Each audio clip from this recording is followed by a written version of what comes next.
वचन, सत्य वचन, अमर वचन, जीवित वचन, दिव्य वचन, सत्य वचन, अमर वचन, जीवित वचन। साई दा बामा बनी दा बामा बगरे रे सा नी रे सा नी रे सा नी रे सा नी रे सा। दिव्य वचन, सत्य वचन, अमर वचन, जीवित वचन, दिव्य वचन, दिव्य वचन।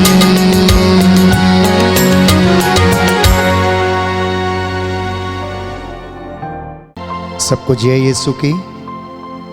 प्रभु यीशु के पावन और सामर्थी नाम पर आप सबकी सलामती की दुआ मांगता हूं। आज हम मनन चिंतन करेंगे कि क्या व्यक्ति अपने कुकर्मों का फल भोगता है। मैं आपके साथ एक कहानी साझा करना चाहता हूं जो इस प्रकार है। एक व्यक्ति जो मूर्तियां बनाया करता था, एक दिन पहाड़ पर चढ़ गया। एक व्यक्ति जो मूर्तिकार था वो पहाड़ पर चढ़ा और सृष्टि का आनंद लेने लगा। उसने वहां पड़े पत्थरों से एक बहुत सुंदर मूर्ति उस पत्थर को काट छांट कर बना दी और वो बहुत अच्छी लगी। वह इसी तरह वहां पर बैठकर मूर्तियां बनाने लगा। धीरे धीरे उसकी मूर्तियों की चर्चा दूर दराज में होने लगी। लोग वहां पर आते, उसकी मूर्तियों को खरीदते और घर ले जाते थे। कुछ समय के बाद वहां पर कुछ ऐसे सज्जन आए जो दान पुण्य करने में माहिर थे। उन्होंने कहा, क्यों ना इन मूर्तियों को सजा के रखने के लिए एक भवन का निर्माण कर दिया जाए। और कुछ समय के बाद वहां पर एक भवन का निर्माण कर दिया गया। वहां पर तमाम लोग इन मूर्तियों को देखने के लिए आने लगे। मंदिर के आसपास बहुत सारा डेवलपमेंट होना शुरू हो गया। रहने के लिए कॉलोनीज बन गई, मकान बन गए और लोग उस जगह पर रहते और कुछ ही समय में वो जगह बहुत ही फेमस हो गई। वहां पर श्रद्धालु भक्त आकर चंदा चढ़ाने लगे। उस मूर्तिकार की ख्याति चारों ओर फैल गई। लोग उसकी प्रशंसा करते और यूं ही समय बीतता गया। एक दिन अचानक यह मूर्तिकार बीमार हो गया। वो रोगशैया पर था और लगभग अपने अंतिम दिन गिन रहा था। और ऐसी परिस्थिति में वह ईश्वर को कोसने लगा और कहने लगा कि आखिर तूने मुझे क्यों इतना दंड दिया है, मेरे जीवन में ये बीमारी क्यों है। और वो यूं ही निरंतर ईश्वर को कोसते रहता और अपने भाग्य को कोसते रहता था। एक दिन ईश्वर उसे स्वप्न में दिखाई दिया और उससे बोला, भले आदमी, तुम मुझे क्यों कोसते हो। उसने जवाब दिया कि मैंने आपके लिए क्या नहीं किया। मैंने आपके लिए भवन बनवाया, आपकी मूर्तियों को मैंने लोगों में भिजवाया। लोग उनको अपने घर में रखते हैं, आपकी याद करते हैं। जब वह उन मूर्तियों को देखते हैं तो वो आपकी याद करते हैं। तो ईश्वर ने कहा, ठीक है, तुमने सब कुछ किया, लोग तुम्हारे पास आना शुरू हो गए, तुम्हारी ख्याति दूर दूर तक फैल गई, लेकिन इससे मुझे कोई लाभ नहीं हुआ। क्योंकि याद करो वो दिन जब अचानक तुम्हारे पास एक गरीब बालक आ पहुंचा और उसने तुमसे रोटी मांगी, लेकिन तुमने उसे बंधुआ मजदूर बनाकर रख लिया। और वो आज तक तुम्हारे उस भवन में बंधुआ मजदूर की तरह काम करता है। याद करो वो दिन जिस दिन एक भूखा भिखारी तुम्हारे भवन के द्वार पर आया तो तुमने उसे भोजन नहीं दिया, तुमने उसे धक्के देकर बाहर निकाल दिया। याद करो वो दिन जब एक माँ अपने बेटे के साथ बरसात में भीगते हुए आई और वह भवन में थोड़ी देर के लिए आश्रय चाहती थी, लेकिन तुमने उन्हें आश्रय नहीं दिया। तुमने उन्हें कहा कि किवाड़ बंद हो चुके हैं, अब तुम जाओ, अब समय नहीं है, अब तुम कल आना। याद करो वो दिन जब एक बुजुर्ग तुम्हारे पास आया जो एक शिक्षा का मंदिर खोलना चाहता था और उसने तुमसे कुछ धन राशि मांगी, लेकिन तुमने उसे जवाब दिया कि जाकर धन राशि सरकार से ले लो, ये काम सरकार का है। शिक्षा के मंदिर बनाने का काम सरकार का है, ये हमारा काम नहीं है। याद करो वो दिन जब एक विधवा तुम्हारे द्वार पर आई और उसने तुमसे गुजारिश की कि उसे कुछ भोजन दिया जाए या उसकी सहायता की जाए, तो तुमने उसको बंधुआ मजदूर के जैसे भवन में रख लिया। तुमने जो कुछ भी किया अपनी ख्याति के लिए किया, तुमने जो कुछ भी किया अपनी संतुष्टि के लिए किया, तुमने जो कुछ भी किया वो मेरे लिए नहीं किया, तुमने बड़े लोगों के लिए किया। और अब तुम जो भोग रहे हो ये मेरी इच्छा नहीं है, तुम तो अपनी ही करनी भोग रहे हो। इतने बुरे कामों को करने के बाद अब तुम कैसे अपेक्षा कर सकते हो कि मैं तुम्हारे साथ ये सब काम करूं, तुम्हें आशीष दूं? प्रियजनों, हमारी भी कभी कभी यही हालत होती है। हम दुनिया के 100 काम करते हैं, लेकिन वो काम हमारे स्वार्थ की पूर्ति के लिए है, वो काम हमारी अपनी संतुष्टि के लिए है, ईश्वर की योजना के अनुसार शायद वो नहीं है।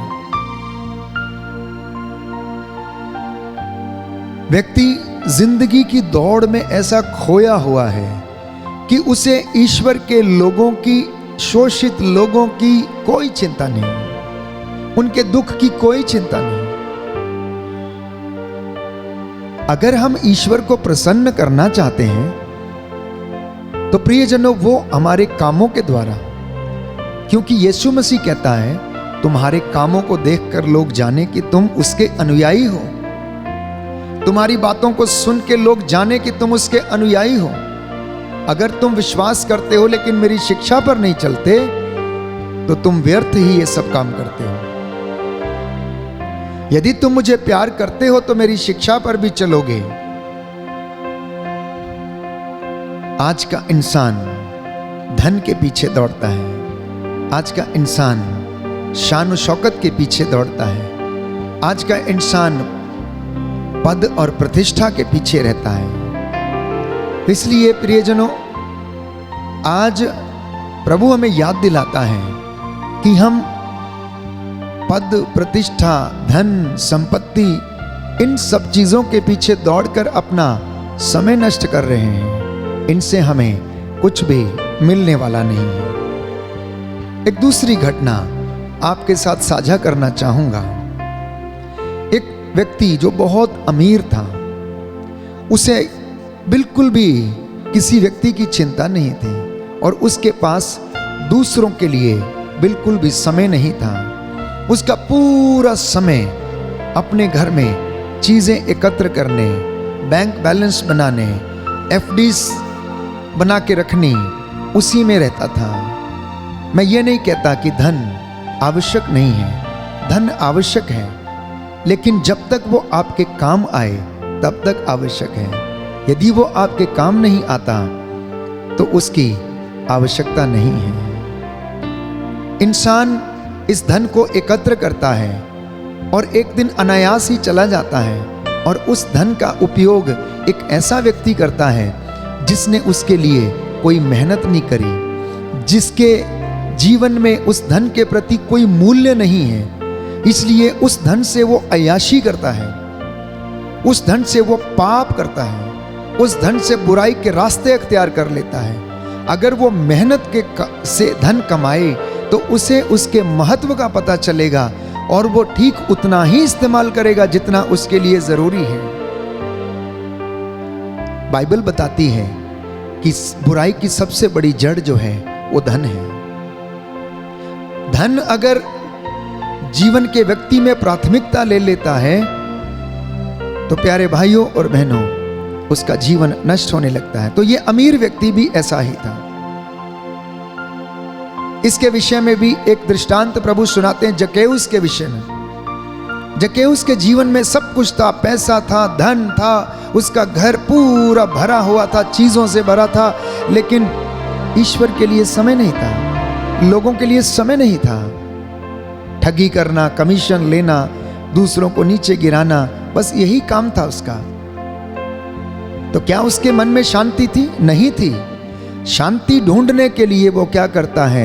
यीशु के रास्ते पर आता है, उनसे वार्तालाप करने की कोशिश करता है, उनको देखने की कोशिश करता है, उन्हें अनुभव करने की कोशिश करता है, क्योंकि वो देखता है कि मेरे पास इतना बड़ा पैसा है, धन है, संपत्ति है, मैं एक बड़ा व्यक्ति हूँ, अमीर व्यक्ति हूँ, लेकिन मेरी कोई बात भी नहीं सुनता, कोई मुझे नमस्कार नहीं करता, लोग मुझे ठग बोलते हैं। और ये व्यक्ति जिसके पास कोई झोली नहीं है, कुछ नहीं है, ना बड़ा घर है, ना गाड़ी है, ना बंगला है, इसके पीछे लाखों की भीड़ लगी रहती है, लोग इसके पीछे ऐसे भागे फिरते हैं। ये बात उसके मन को कुरेदने लगी और वो सोचने लगा कि मैं जाऊंगा और देखूंगा कि आखिर उस इंसान में है क्या, जो लोगों की भीड़ उसके पीछे रहती है। बस यही बात थी, यही जिज्ञासा उसके मन परिवर्तन की शुरुआत थी।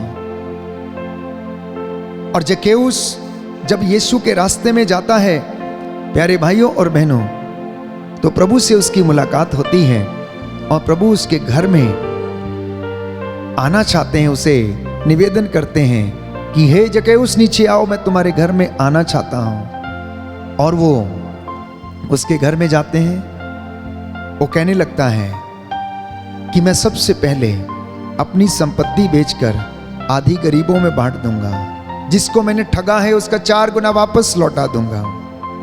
और प्रभु ने कहा आज इस घर में मुक्ति का आगमन हुआ है। तो ऐसे अनेक किस्से, अनेक बातें, अनेक घटनाएं हमारे जीवन में, रोजमर्रा की जिंदगी में, हमारे आस पड़ोस में घटती हैं।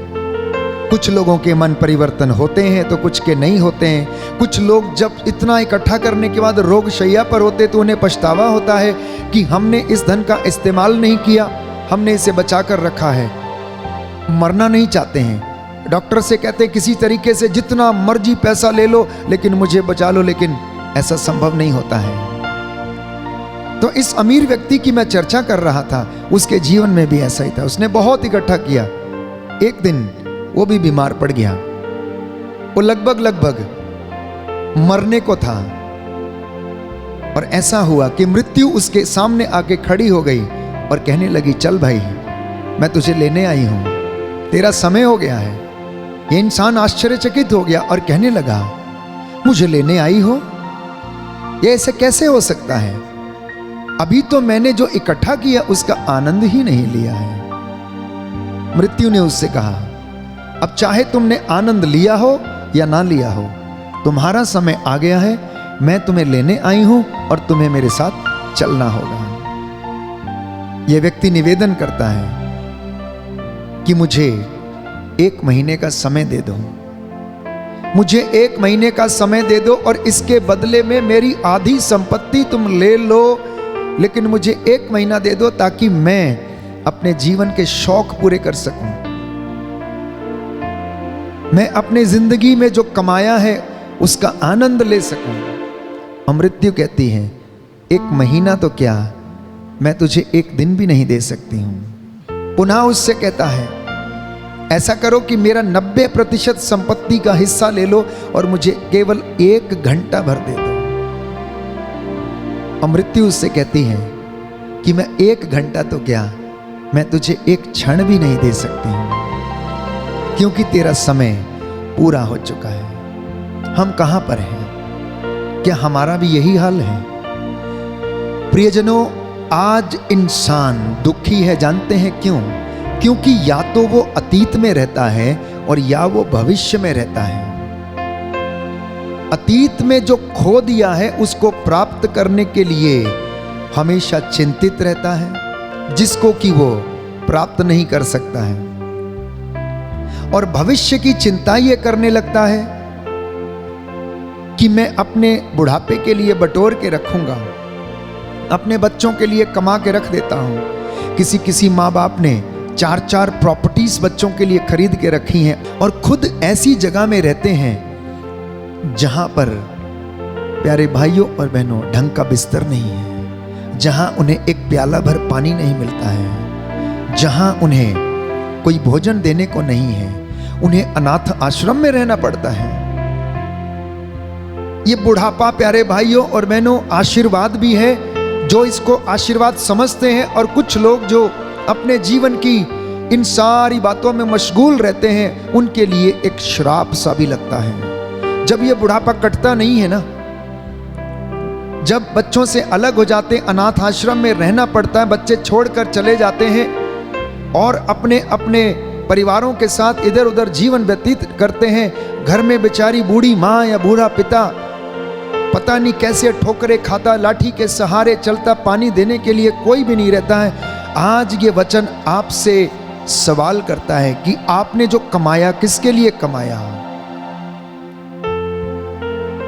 आपके जो आंगन के फल थे उन्होंने आपको धोखा क्यों दे दिया? धन कमाना बुरी बात नहीं है, लेकिन धन के पीछे दौड़ना बुरी बात नहीं। धन हमारे जीवन में जरूरी है, जीविका चलाने के लिए, और हमारे जीवन में जो बुनियादी चीजें हैं उनका उपभोग करने के लिए धन की आवश्यकता है। लेकिन यदि ये केवल हमारे जीवन की प्राथमिकता बन जाए तो मैं समझता हूं कि कहीं ना कहीं गड़बड़ी अवश्य है। कितने बूढ़े माता पिता आज अनाथ आश्रमों में पड़े हुए हैं। कई लोगों से मेरी बातचीत होती है, जब वे फोन करते हैं, फादर जी हमारे लिए प्रार्थना कीजिए, हम बड़े कष्ट में हैं, हमारा बेटा हमको छोड़कर चला गया है, हम पति पत्नी, हमारी उम्र 70 साल हो गई, 80 साल हो गई है, हम क्या करें, हम कहाँ जाएं? हम अपने नाती पोतों को देखने के लिए तरस जाते हैं, लेकिन हम देख नहीं पाते हैं।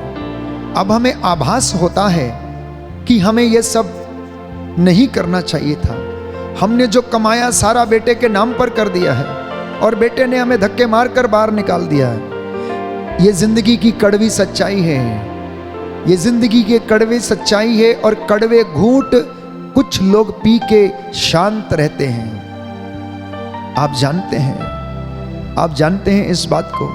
आप उन लोगों से पूछ के देखिए कि जो इस प्रकार का जीवन व्यतीत कर रहे हैं। इसलिए माता पिता, बाइबल हमें बताती हैं कि बचपन से ही अपने पुत्र या पुत्री को लगाम लगा के रखो, छड़ी लगाते रहो, उतना ही प्रेम करो जितना आवश्यक है। क्योंकि यदि तुम उन्हें ताड़ना दोगे तो बुढ़ापे में तुम्हारी सहायता करेगा, तुम्हारी लाठी बनेगा, अन्यथा वो ऐसा नहीं करेगा। क्योंकि कहा गया है कि घोड़े को वश में रखने के लिए लगाम की आवश्यकता पड़ती है, उसकी आंखों पर दोनों ओर पट्टी लगाने की आवश्यकता होती है। मनुष्य का जीवन भी ऐसा ही है। इसलिए ये बुनियादी संस्कार बच्चा घर में सीखता है। तो मैं आपसे जिक्र कर रहा हूं, अगर हमारे जीवन में कोई बात आई है तो क्या ये हमारे कर्म का फल नहीं है? ये एक मनन चिंतन का विषय है कि हमने जो बोया है उसे ही हम काटते हैं। मैं याद करता हूं, जब मैं छोटा बच्चा था तो पुराने जमाने में, आज से लगभग कई साल पहले 5वीं 6वीं क्लास में जब हम पढ़ा करते थे तो टीचर हमें 2-4 थप्पड़ मार दिया करता था। हम गलत काम करते थे तो हमें बहुत ताड़ना दी जाती थी। कभी कभी क्लास में दंड दिया जाता था और हमें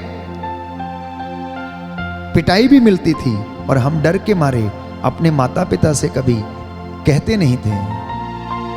वो मार प्यारे भाइयों और बहनों आज भी हमें याद है, और उसी की बदौलत आज प्यारे भाइयों और बहनों हम इस मुकाम पर हैं। आप में से कई लोगों ने अपने गुरुजनों से ताड़ना पाई होगी। जानते हैं क्यों? क्योंकि आप आने वाले भविष्य का, सत्य का कमरबंद कस करे सामना कर सकें। वे बच्चे जिन्होंने अपने गुरुजनों से प्यार पाया, ताड़ना पाई, आज वो अपने जीवन में सफल हुए हैं। जो संस्कार उन्हें मिले उनके तहत वो अपने बूढ़े माता पिता की सेवा करते हैं, क्योंकि ये बुनियादी चीजें, बुनियादी संस्कार व्यक्ति अपने घर से सीखता है। घर इंसान की प्रथम पाठशाला है, स्कूल नहीं। स्कूल तो बच्चा 2.5 साल या 3 साल के बाद जाता है, और इन 2.5 और 3 सालों में जो बच्चा सीखता है, जो संस्कार सीखता है, ये उसके बुढ़ापे तक काम आते हैं। अगर आपने प्यार सिखाया है तो प्यार सीखेगा। यदि उसको आपने थप्पड़ मारना सिखाया तो थप्पड़ मारेगा। यदि आपने उसको गाली देना सिखा दिया तो गाली देगा, और एक दिन आपको ही गाली दे देगा, आपको ही गाली दे देगा। माता पिता बच्चों से प्यार करें, अवश्य करें। वो आपका लाडला है, आपने उसको कोख में पैदा किया है, आपने उसको जन्म दिया है, लेकिन इसी के साथ साथ उसको तराशना, उसको संवारना, सजाना, उसको नैतिकता सिखाना, आध्यात्मिकता सिखाना, विश्वास सिखाना, संस्कार सिखाना, ये किसी और का काम नहीं, ये माता पिता का काम है। अगर ऐसा नहीं करेंगे तो बुढ़ापे में आपको कष्ट सहना पड़ेगा, आपको कष्ट सहना पड़ेगा, क्योंकि जो आप बोएंगे वही आप काटेंगे। तो बात यहां पर थी कि क्या व्यक्ति अपने कर्मों का फल भोगता है। मैंने 2 घटनाएं आपसे शेयर करी, मैंने 2 घटनाएं आपसे साझा की, और इन दोनों घटनाओं में हमने देखा कि व्यक्ति अपने कर्मों का फल भोगता है। अगर उसने गेहूं बोया है तो गेहूं काटेगा, दूसरी फसल नहीं काटेगा। बाइबल हमें बताती है, स्तोत्रकार कहता है कि तुम में से कुछ लोग अपने कुकर्मों के कारण बीमार पड़ गए थे, लेकिन परमेश्वर ने तुम्हें चंगा किया, अपनी कृपा को तुम्हारे ऊपर बनाए रखा है। इसलिए यदि आप चाहते हैं कि आप में प्रेम बना रहे, ईश्वर की आशीष बनी रहे, आपके बच्चे आपका आदर करें, आपके बच्चे आपकी सेवा करें, तो आप उन्हें सेवा करना सिखाइए। आप उन्हें सेवा करना सिखाइए, आप उन्हें मीठा बोलना सिखाइए, आप उन्हें विश्वास करना सिखाइए, आप उन्हें मेहनत करना सिखाइए, आप उन्हें मेहनत करना सिखाइए, आप उन्हें आदर करना सिखाइए, और वो आपके बुढ़ापे की लाठी, आपके बुढ़ापे का सहारा अवश्य बनेंगे। ये सब चीजें कैसे होंगी?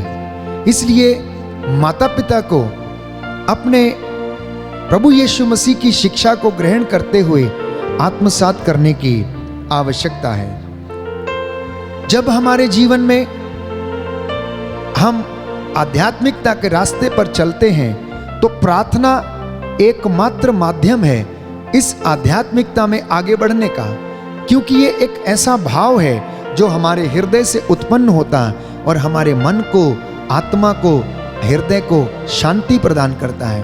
और जब व्यक्ति मन से शांत है, हृदय से शांत है, आत्मा में वो शांति महसूस करता है, तो उसके घर में भी ऐसा ही होगा, उसके घर में भी ऐसा ही होगा। क्योंकि प्रभु की इबादत से भरा हुआ हृदय, उसके प्रति विश्वास से भरा हुआ हृदय, उसके प्रति प्रेम से भरा हुआ हृदय नित्य प्रतिदिन अच्छी बातों के विषय में सोचता है, आध्यात्मिक बातों के विषय में सोचता है, और उसके जीवन में ईश्वर की आशीष आती है। इसलिए जो विश्वास से भरा होता है उसे चिंता की आवश्यकता नहीं होती है, क्योंकि वो तो सकारात्मक सोच के साथ जीता है और वो यही कहता है कि अगर ईश्वर हमारे साथ है तो कौन हमारे विरोध में हो सकता है। परंतु यदि आप चिंता करते हैं, यदि आप हमेशा इन्हीं बातों के विषय में सोचते रहते हैं कि कब होगा, कैसे होगा, क्या होगा, पता नहीं, हम कहाँ जाएंगे, कैसे रहेंगे, क्या खाएंगे, क्या पिएंगे, हमेशा अगर इन्हीं बातों की सोच में रहते हैं, हमेशा ये सोचते हैं कि मेरे पड़ोसी ने मेरे साथ कुछ कर दिया, मेरे बच्चे को कुछ कर दिया, तो आप शांति को महसूस नहीं करेंगे, अपने जीवन में सुकून महसूस नहीं करेंगे। इसलिए प्रभु से जुड़ना वचन के माध्यम से, आध्यात्मिकता के माध्यम से। तो प्रियजनों, यदि आप चिंता करते हैं तो इसका अर्थ है कि आप सच्चे हृदय से प्रार्थना नहीं करते हैं, और यदि आप सच्चे हृदय से प्रार्थना करते हैं तो आपको चिंता करने की आवश्यकता नहीं है। आज का ये वचन मेरे और आपके उद्धार का कारण बने, मेरे और आपके मार्ग को प्रशस्त करे। जितने भी लोग आज इस वचन को सुन रहे हैं, प्रभु आप लोगों को अगुवाई प्रदान करें, आपके घर में सदा प्रभु की आशीष बनी रहे। इसलिए आध्यात्मिक जीवन में बढ़ने के लिए प्रार्थना कभी ना छोड़ें। जिस घर में प्रार्थना होती है, जिस घर में इबादत होती है, जिस घर में लोग एक साथ बैठकर धर्मशास्त्र का अध्ययन करते हैं, उस पर मनन चिंतन करते हैं, प्रभु उन्हें ब्लेस करता है, आशीष देता है। इसलिए a day without prayer is a day without blessing, a day without prayer is a day without blessing, and a life without prayer is a life without power. अर्थात एक दिन प्रार्थना के बिना, एक दिन आशीषों के बिना वो दिन रहेगा। अगर आपका दिन प्रार्थना के बिना बीता है तो समझ लेना कि उस दिन आपके घर में आशीष नहीं है, उस दिन में आशीष नहीं है। और अगर आपकी पूरी लाइफ, आपका पूरा जीवन प्रार्थना के बिना बीता है तो आपके जीवन में कोई सामर्थ्य नहीं था, कोई अनॉइंटिंग नहीं थी, कोई मसा नहीं था, कोई अभिषेक नहीं था। इसलिए प्रियजनों, मसीह लोगों को विशेष तौर पर ईश्वर से जुड़े रहने के लिए प्रार्थना की आवश्यकता है। प्रभु में रहकर सेवा के कामों को करने की आवश्यकता है। अगर आप प्रेम बोएंगे तो आपको प्रेम आपके पास लौट कर वापस आएगा। यदि आप गुस्सा, क्रोध, अनादर बोएंगे तो यही आपको वापस मिलेगा। ये जिंदगी के सच्चाइयां हैं, ये जिंदगी की सच्चाइयां हैं कि इंसान जो बोता है वही लुनता है। आइए हम प्रार्थना करें, प्रभु हमें आशीष दे, हम प्यार बोना सीखें, विश्वास बोना सीखें, भरोसा बोना सीखें, लोगों का आदर करना सीखें, ताकि इनके बदले में हमें भी लोग प्यार कर सकें, हम पर विश्वास कर सकें।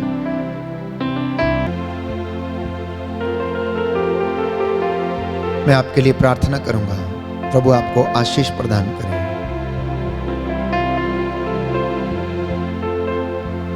हे मुक्तिदाता यीशु प्रभु, हम तेरी आराधना करते, तेरी महिमा गाते हैं, तेरी जय जयकार करते हैं। जीवन देने वाले पिता,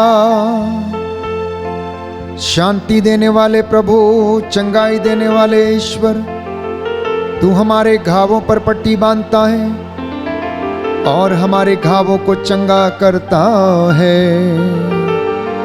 तेरा आत्मा हमारी अगुवाई करे और हमें चंगाई प्रदान करे। हमने जो मांगा उसमें हमारी नहीं, तेरी पवित्र इच्छा हमारे जीवन में पूरी हो जाए।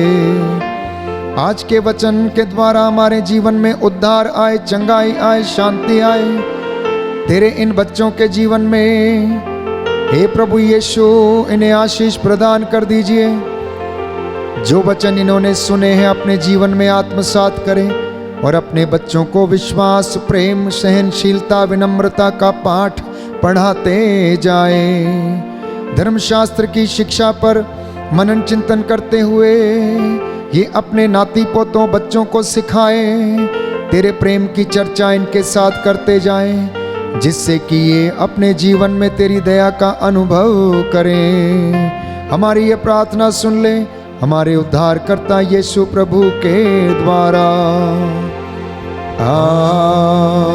आमीन।